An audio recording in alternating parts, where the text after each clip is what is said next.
¿Qué tal, compañeros? Esto es Aprendo Derecho y en esta pequeña cápsula quiero compartirles un poco sobre el derecho notarial.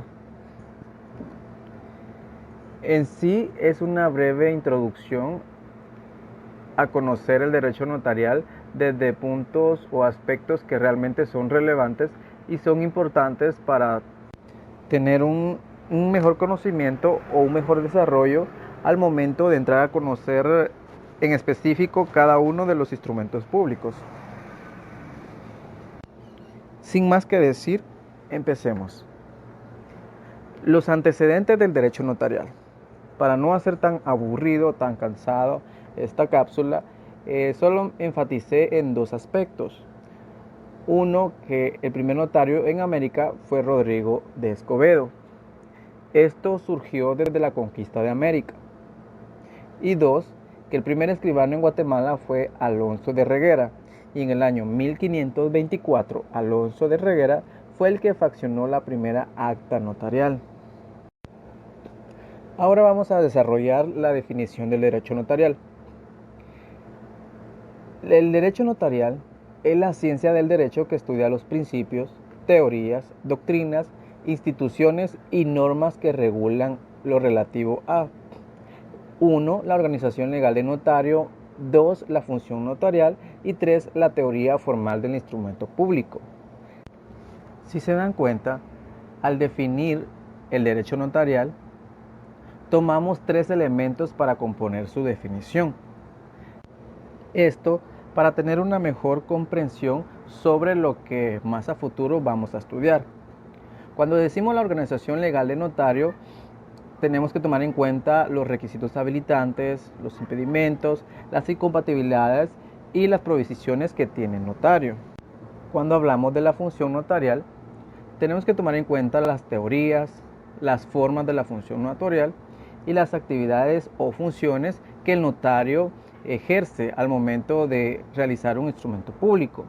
Y pues la teoría formal del instrumento público nos referimos a todo lo relativo que tenga que ver con el faccionamiento eficaz del instrumento público. Estos tres elementos los voy a desarrollar más adelante, una vez hayamos analizado otros aspectos de importancia. Entre esos aspectos importantes tenemos las características del derecho notarial. Dentro de las características del derecho notarial tenemos tres características importantes. La primera es que el derecho actúa en la fase normal del derecho. Esto se refiere a que el notario actúa en donde no existen derechos subjetivos en conflicto. Aquí también, para que sea más fácil poder comprenderlo, recordemos que una de las diferencias entre el notario y el abogado es que el notario actúa siempre y cuando dentro de los intereses no hay contradicción o no existe conflicto. O sea que el notario no actúa dentro del foro, o sea, dentro de los tribunales. Como segunda característica, tenemos que el derecho notarial confiere certeza y seguridad jurídica. Esto significa que todos los documentos autorizados por el notario gozan de fe pública y sus documentos desde el momento en que son autorizados hacen plena prueba, como lo establece el Código Procesal Civil y Mercantil en el artículo 186. Como tercera característica tenemos que el derecho no se encuentra en la división común del derecho. Normalmente nosotros encajamos las ramas del derecho, ya sea en un derecho público o en derecho privado. Sin embargo, lo que esta característica se refiere es que el derecho notarial, la rama del derecho notarial, no lo podemos encajar dentro del derecho público o dentro del derecho privado, ya que en este caso el derecho notarial está inmerso en las dos vías. Ahora vayamos a conocer el objeto del derecho notarial. El objeto del derecho notarial es la creación del instrumento público, un instrumento público efectivo y eficaz. También debemos tomar en cuenta que la única fuente del derecho notarial en este caso es la ley. Aquí no aplica como fuente notarial la costumbre, la doctrina o la teoría, así como otras clases de fuentes. Debemos de guiarnos en base a lo que dice la ley de organismo judicial en el artículo 2, que si mal no lo recuerdo, establece que la ley es la fuente del ordenamiento jurídico y que la jurisprudencia la complementará y la costumbre regirá solo en defecto de la ley aplicable. Por lo que debemos entender que la única fuente del derecho notarial es la ley, ya que aquí no aplica como cuando nosotros decimos las fuentes del derecho civil, que en este caso decimos la ley, la costumbre, la jurisprudencia. En el derecho notarial es totalmente distinto. Ahora vamos a desarrollar sobre los principios del derecho.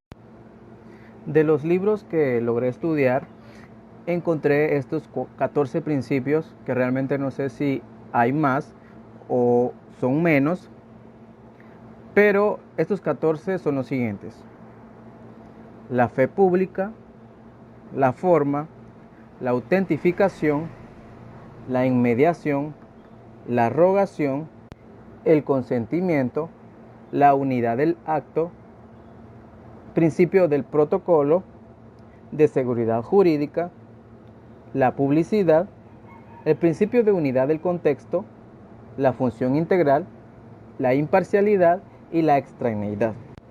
La fe pública es la investidura que el Estado le otorga al notario para que éste pueda dar legalidad y validez a hechos que le consten o autorizar negocios jurídicos. El principio de la forma se da cuando el notario toma la voluntad de las partes y las plasma en un contrato. En este momento es cuando el notario le da forma a todas las voluntades y necesidades de las partes.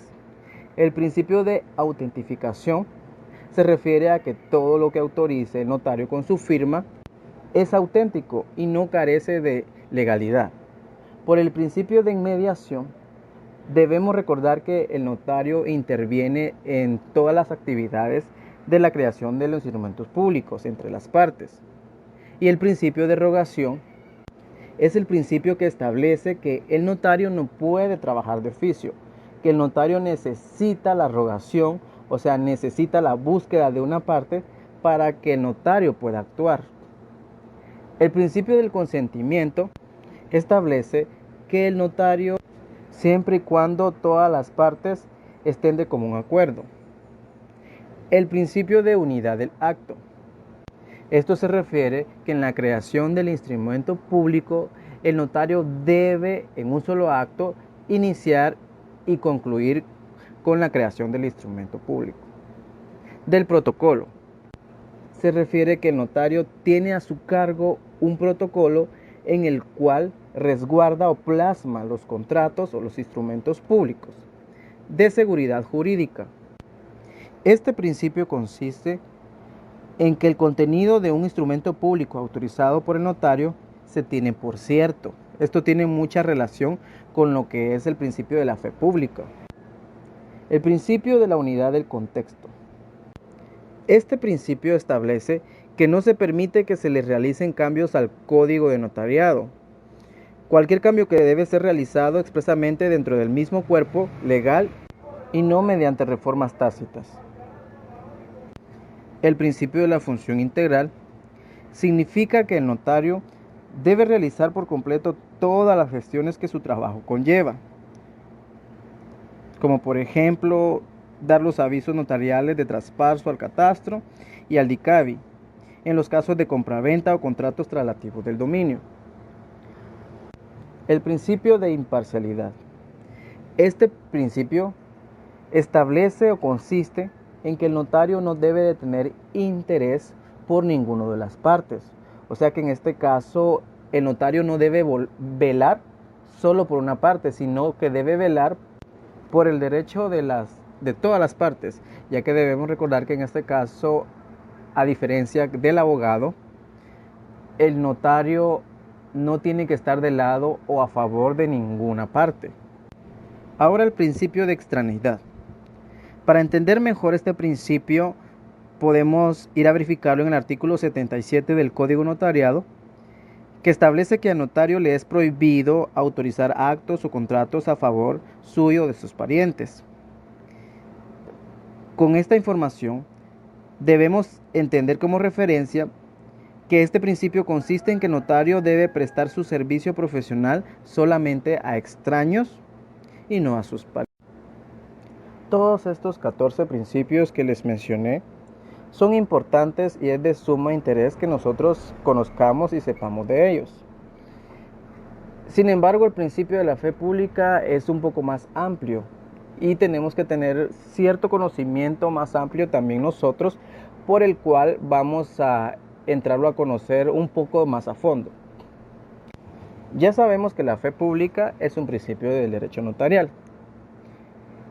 En ese sentido, vamos a definir a la fe pública como el principio del derecho notarial y la investidura jurídica que el Estado le otorga al profesional del derecho, en este caso al notario, para que autorice contratos o negocios jurídicos y le dé validez o legalidad a los hechos o actos que le consten o que presencie.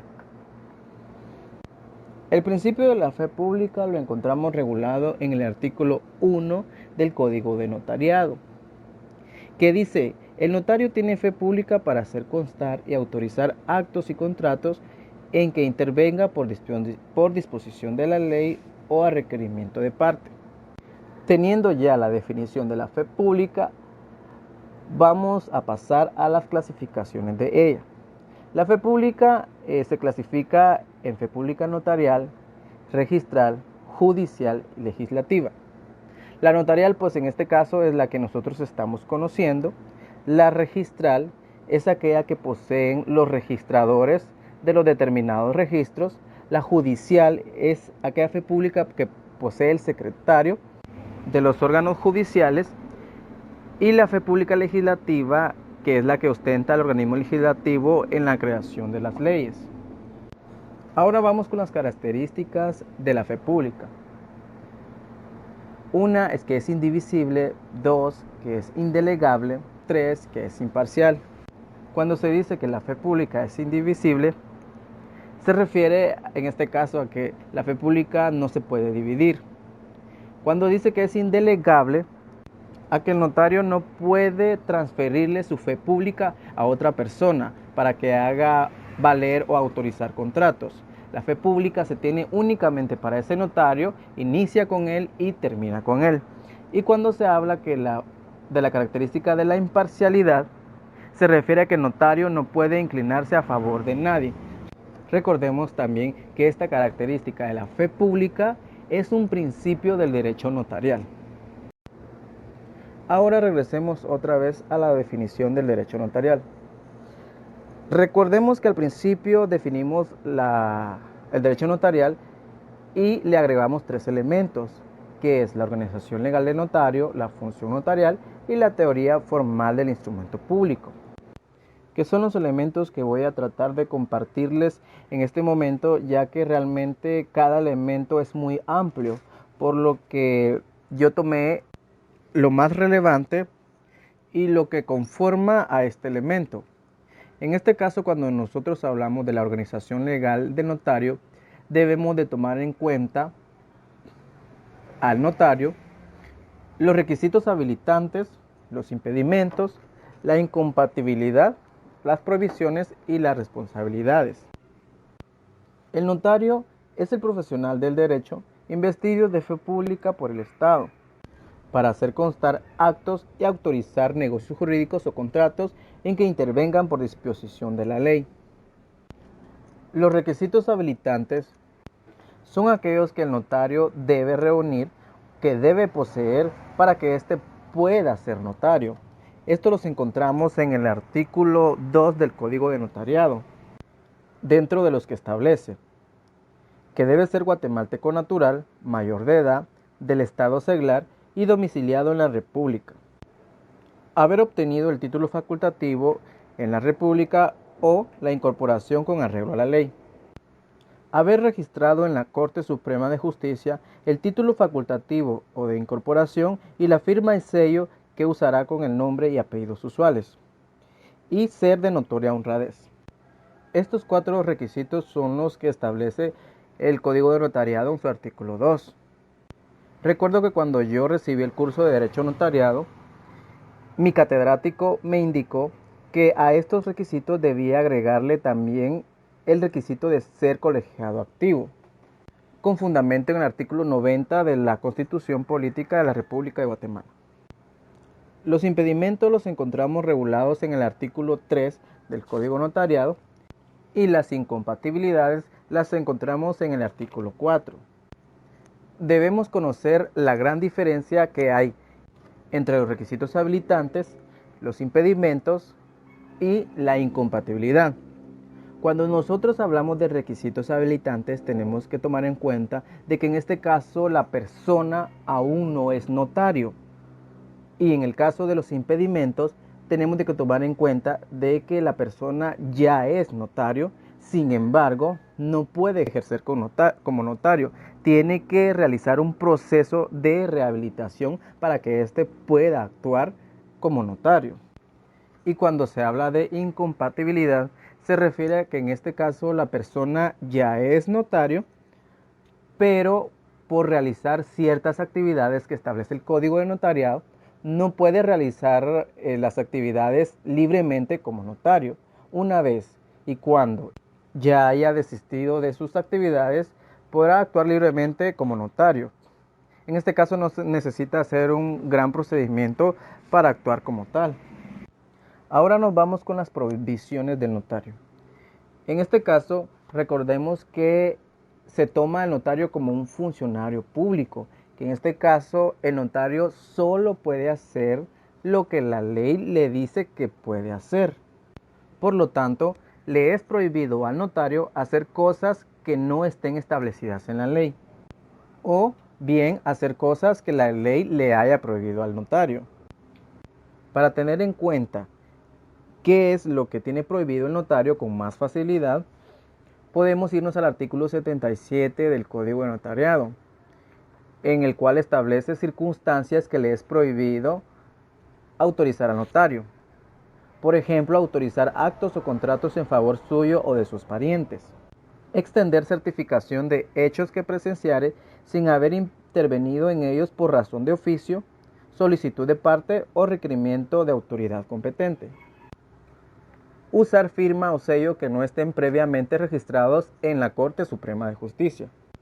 Recordemos que el notario no puede autorizar negocios jurídicos que vayan en contra del orden público o que vayan en contra de la ley. Eso lo encontramos regulado nosotros en el Código. Ahora pasemos a nuestro segundo elemento de la definición del derecho notarial. Nuestro segundo elemento es la función notarial. Cuando nosotros hablamos de la función notarial, debemos de tomar en cuenta las teorías que lo regulan, la forma de la actividad notarial y las actividades o funciones de la función notarial. Dentro de las teorías encontramos la teoría profesionalista, la teoría funcionalista y la teoría mixta o ecléctica. La teoría profesionalista indica en este caso que el notario es un profesional del derecho libre en su ejercicio, mientras que la teoría funcionalista, al contrario de la profesionalista, indica que el notario es un funcionario público, ya que el Estado es quien le delega la fe pública al notario para que éste pueda actuar. Y la teoría mixta o ecléctica es la que juega con las dos teorías ya mencionadas, ya que acepta los dos puntos de cada teoría, ya que dice que en este caso el notario es un funcionario público especial en su género. Esto porque él no tiene salario fijo, no tiene horario, ni tiene la obligación de dar servicio al Estado. Sin embargo, el notario tiene que tener un título universitario para que pueda ejercer sus actividades notariales.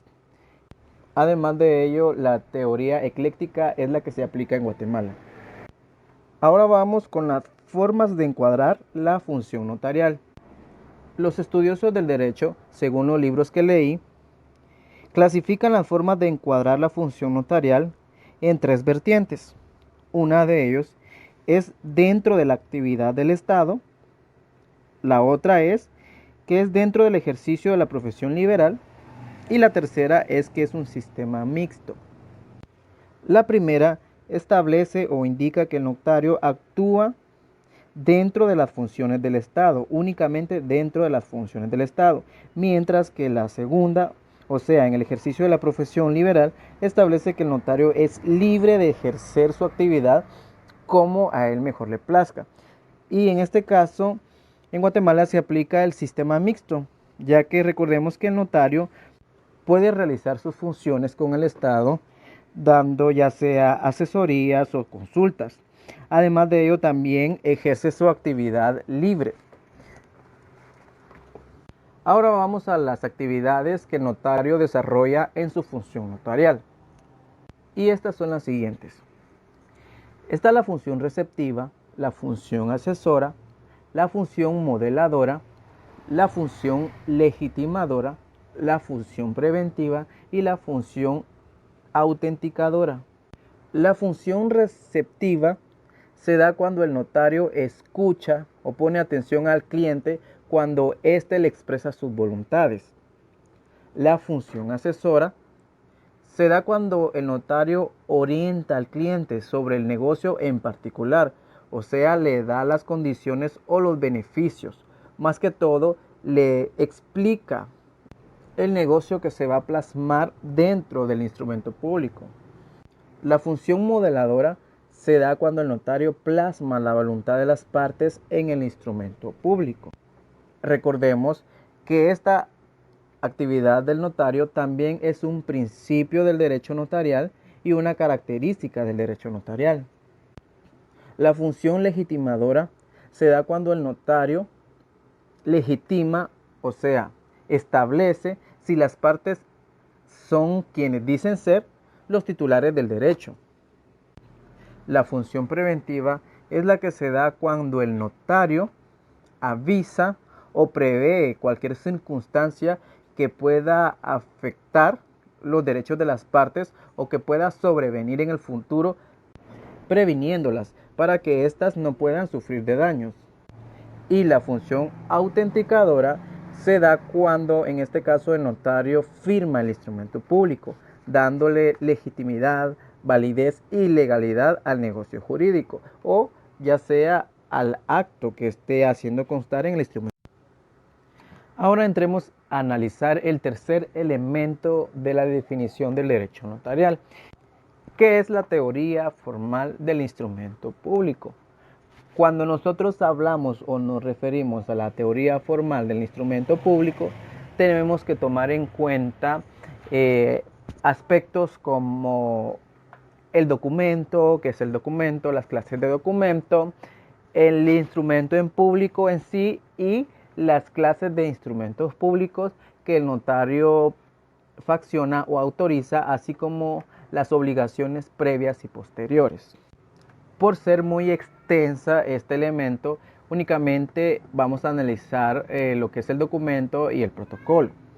Y así en las siguientes cápsulas que en un futuro pueda lograr realizar, estudiaremos de lleno cada uno de los instrumentos públicos que el notario facciona. Bueno, en este caso el documento es una hoja o un papel en el cual se hace constar o se plasma alguna cosa. Estos a su vez se clasifican en documento privado y documento público. A nosotros nos interesa lo que es la clasificación del documento público. Podemos hacer una subclasificación del documento público y clasificarlo en documentos públicos faccionados o autorizados por un funcionario público y documentos públicos faccionados o autorizados por un notario. En este caso es de nuestro interés analizar los documentos públicos autorizados por el notario. A los documentos públicos autorizados por notario, la ley los define como instrumentos públicos. El instrumento público es el documento autorizado por notario a requerimiento de parte o de la ley en el cual autorizan negocios jurídicos y hace constar hechos o actos. El instrumento público se clasifica de dos formas, en principales y secundarios. A los principales también les podemos denominar protocolares o dentro del protocolo, y a los secundarios los podemos denominar extraprotocolares y fuera del protocolo. Cualquier definición hace referencia a lo mismo, o sea que no es necesario contradecirse según autores que indican que el instrumento público es principal o que no, que en este caso el instrumento público es protocolar o dentro del protocolo. En este caso cualquier definición hace en relevancia a lo mismo. Lo más saludable es utilizar la denominación que mejor nos parezca. Los instrumentos públicos principales o protocolares hacen referencia a aquellos instrumentos que el notario autoriza dentro del protocolo, o sea que ese instrumento va inmerso físicamente en el protocolo. Dentro de estos podemos encontrar la escritura matriz, denominada también escritura pública, las actas de protocolación y la toma de razón de legalización de firmas y documentos. También documentos que el notario registra de conformidad con la ley. Esto lo podemos encontrar regulado que los instrumentos principales o protocolares son aquellos que se mencionan en el artículo 8 del Código de Notariado. Y como instrumentos públicos, secundarios o extraprotocolares, pues en este caso son aquellos instrumentos que el notario autoriza y facciona fuera del protocolo. Tenemos en cuenta, en este caso, el acta de legalización de firmas, el acta de legalización de documentos y el acta notarial.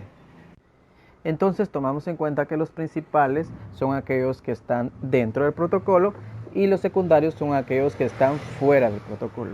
Otra diferencia también esencial es que los instrumentos públicos principales se redactan en papel sellado especial para protocolos, mientras que los instrumentos públicos secundarios, o sea extraprotocolares, se faccionan o se redactan en hoja papel bond.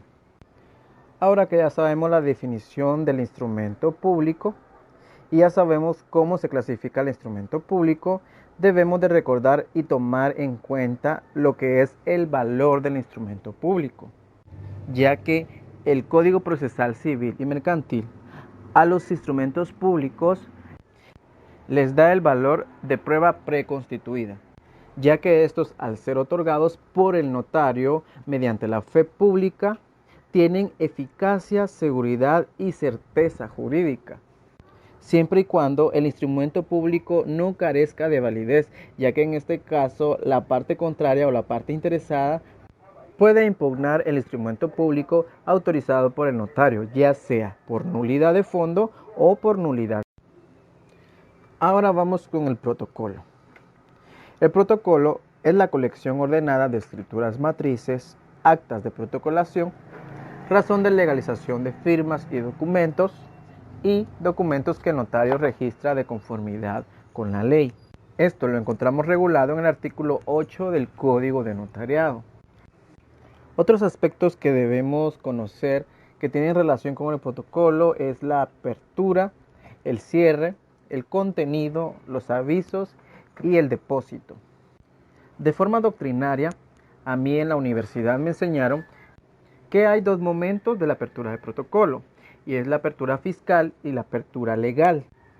La apertura fiscal es aquella que se da cuando se paga en la tesorería del organismo judicial los 50 quetzales para tener el derecho de apertura de protocolo. Esto se encuentra regulado en el artículo 11 del Código Notariado.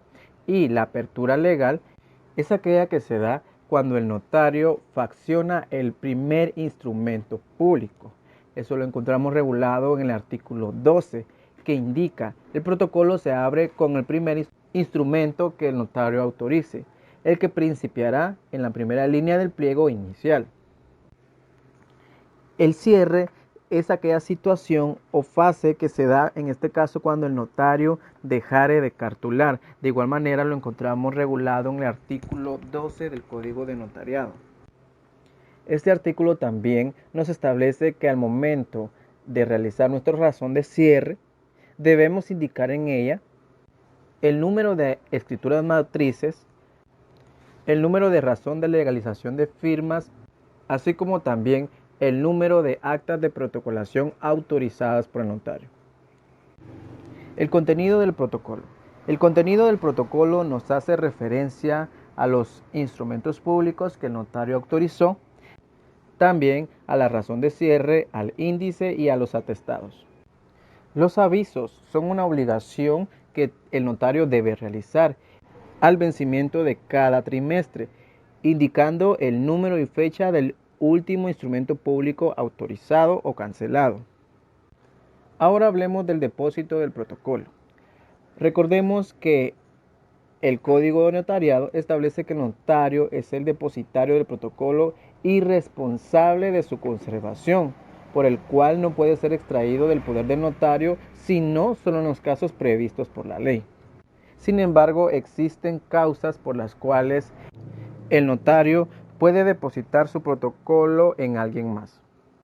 Se puede depositar el protocolo de un notario en alguien más por ausencia del país por tiempo menor de un año, por ausencia del país por más de un año, por inhabilitación, por entrega voluntaria y por fallecimiento. En el caso del depósito por ausencia del país, ya sea por menor de un año o por mayor de un año, nosotros lo encontramos regulado en el artículo 27 del Código Notariado.